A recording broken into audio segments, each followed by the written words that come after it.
Every time Jesus appeared in a place, everybody will look. They will follow him. Why?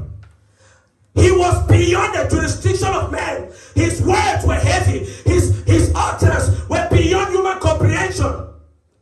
When you are consecrated, your utterance becomes fire. You don't speak normal words. You speak, demons disappear. I'm only telling you this so you can understand. Because some of you don't understand the value of consecration. By the grace of God, if God permits me, before the word comes to an end, I will teach you about advancement of consecration. Every time you are consecrated, there is an automatic advancement that takes place in your life. I'll give you this one, then we'll go for that.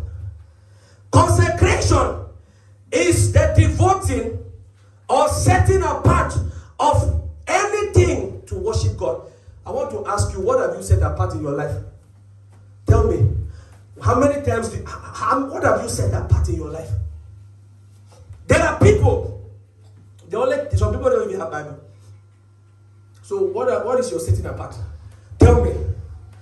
What is your setting apart? If you don't have a Bible, you are not ready for God. I tell you the truth, I have a Bible on my tablet, whatsoever. I have various kinds of Bible. A few days ago, I was downloading different translations. You must be a person that you are set apart for God. And you're setting apart for God. It talks about your dedication, your commitment.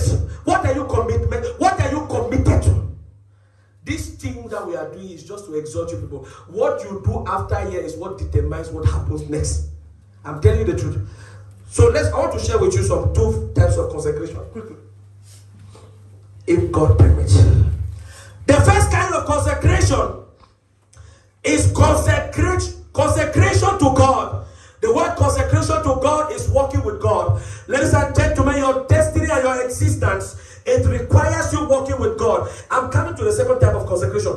Consecration to God, it empowers you to walk with God. You can't walk with God if you are not consecrated for God. That is why the Bible tells us in 2 Chronicles chapter 29, from verse 3 to 5, the Bible says, and King Hezekiah, he wanted to walk with God. In verse 10, the Bible says, he wanted to enter a covenant with God. But because the temple was dirty, because the temple was filthy, he had to cleanse the temple. So consecration to God puts you in a place for you to walk with God. Consecration to God, it opens portals for God to send his ministry spirits that are angels to speak to you. There are some of you, you can't hear angels because you are not consecrated to God. Your consecration to God, it opens portals for angels.